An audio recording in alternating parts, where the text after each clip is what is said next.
Tässä on jo muutama kerta aamun aikaan mainostettu, että meillä on helikopteri käytössämme tämän aamun ajan. Ja nyt päästään sitten vähän katsomaan, että minkälaisia kuvia tuolta Helsingin yltä saadaan. Ainakin äsken näytti aivan upealta. Siellä aurinko on juuri nousemassa. Tutkitaan vähän, että minkälaisia ovat nämä uudet rakennushankkeet täällä Helsingissä. Näyttää aivan erilaiselta tietysti yläilmoista ja näitä hankkeita on meille kommentoimassa täällä Helsingin kaupunkisuunnitteluviraston projektipäällikkö Matti Kajansinkko. Huomenta. Hyvää huomenta. Hyvää huomenta. Niin, ilmasta kun katsoo, niin aivan erinäköistä on tuo meininki, kun täältä maalta päin hahmottuu paremmin, että mitä meillä oikein rakennetaan. Meillä pitäisi olla ensimmäiseksi kuvaa Jätkäsaari-Hernesaari-akselilta. Katsotaan, saadaanko me semmoista tuonne ruutuun.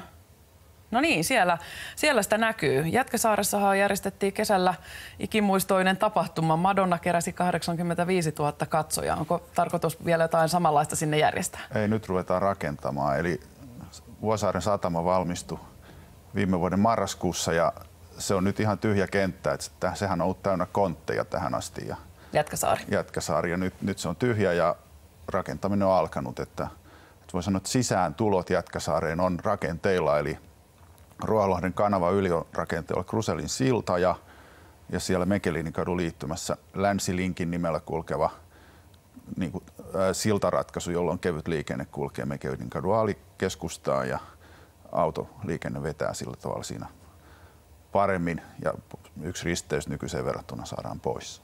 No, tuossa näkyy vähän niitä alueita, missä käymme nyt tämän aamun aikana katsomassa.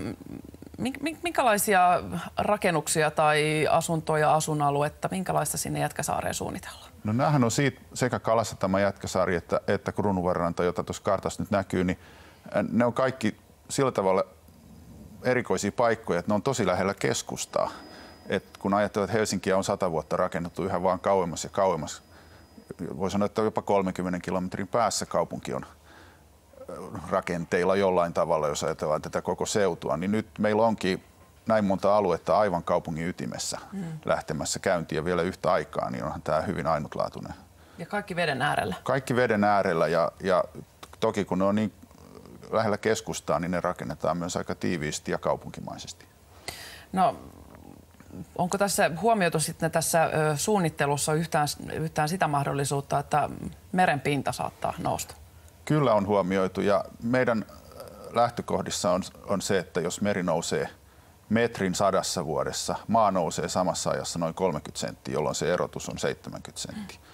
Jos se nousee 7 metriä, jota jossain skenaarioissa on esitetty, niin silloinhan koko Helsingin keskusta on veden alla ja silloin on jo paljon isommista asioista kysymys. Niin, aivan. Mutta että meillä on Helsingissä periaatteet 3 päälle. 3 metriä merenpinnan yläpuolella pitää olla alimmat pääkäyttötarkoituksen mukaiset tilat. No, siirrytään sitten vähän rantaviivaa pitkin itään päin. Kalasatama on toinen alue, josta on jo paljon puhuttu. Minkälaista aluetta sinne rakennetaan, asuinaluetta?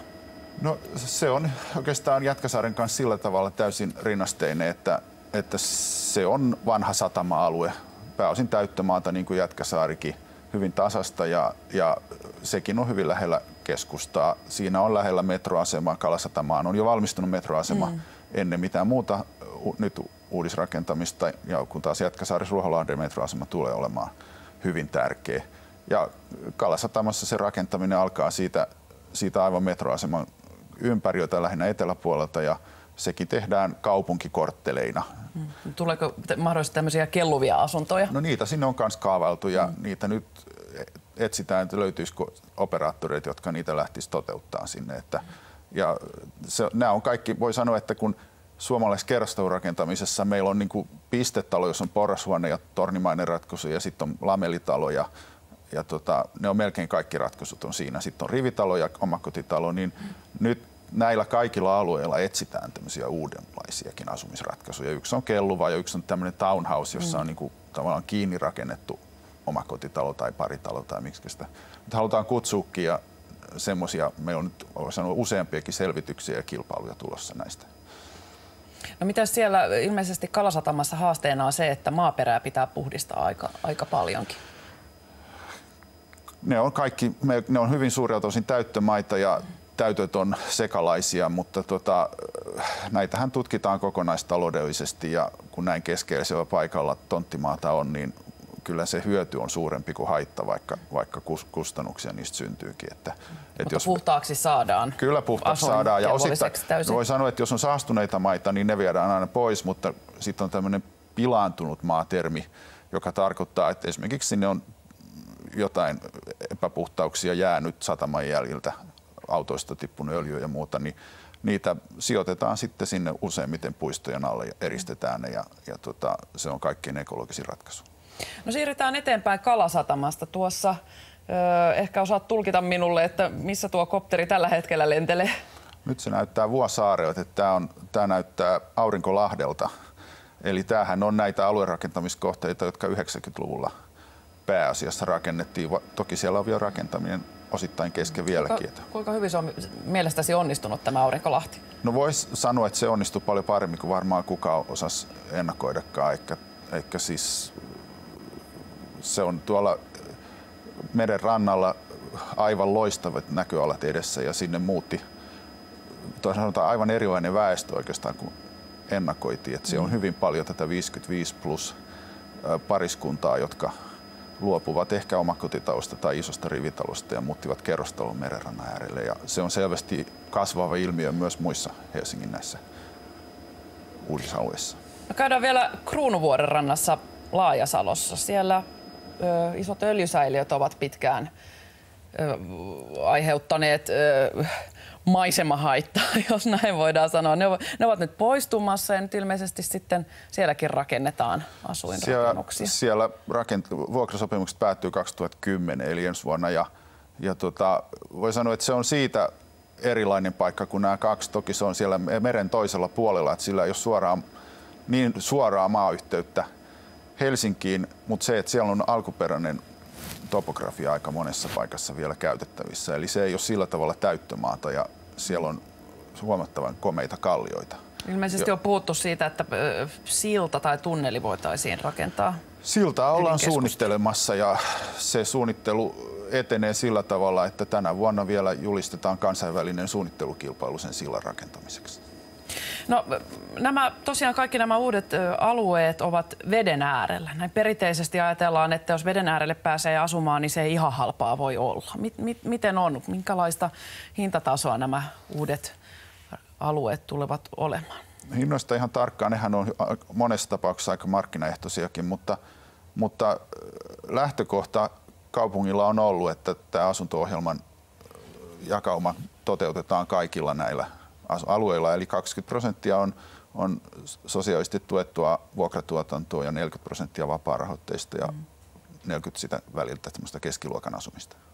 Eli kaikilla on mahdollisuus, se ei ole sitten pelkästään niin sanotusti yläluokan luksusta? No jos ajatellaan, että Jätkäsaari, Hernesaari, Kalasatama ja Kruunuvuoren ranta yhteensä majoittaa noin 55 000 asukasta, niin kyllä se aika helsinkiläinen koko kirjo siellä asuu sitten.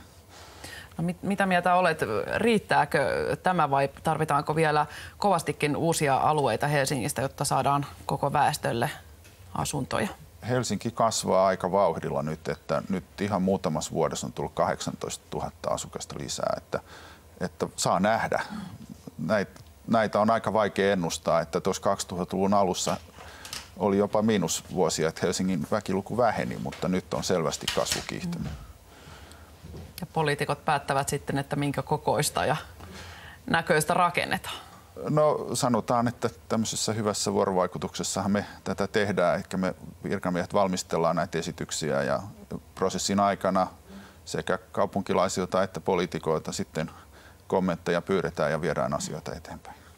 Kiitoksia Matti Kajasinkko ja muistutetaan vielä, että tuossa noin 7:55 palataan kopterikyytiin ja katsellaan vähän aamuruuhkia.